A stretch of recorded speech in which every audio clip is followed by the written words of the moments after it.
den, dámy a pánové, v dnešním videu tady se s mým asistentem dáme injekci Hubertovi. No a mě hlavně ucpaná střeva, potom má triflík, abych se tohle neozkousal. No a teda jdeme na to. Tak jo. Tak jsem to takhle namáčí. Teď se jde připravit. Jdeme tam píchnout.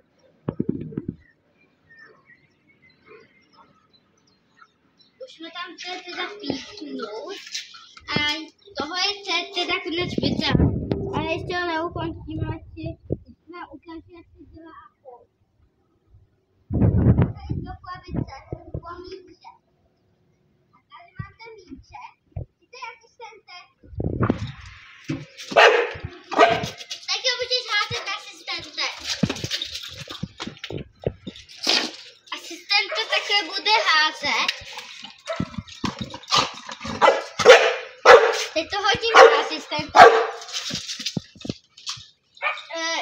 Moje Meruňka. Moje asistente. Teďka asistent hází.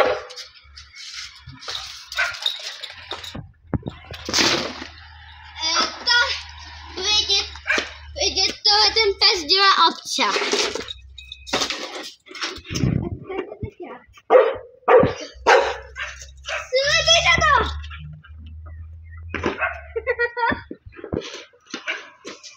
Ale teď jdu pomoct psovi.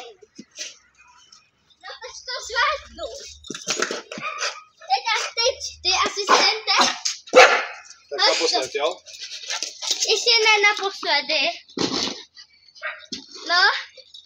No naposled. Ukončíme video, takže já to teď jdu hodit do klavice.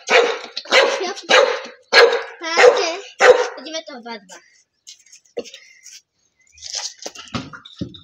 Tak jo, lidi, to je konec videa. Tak tím papa.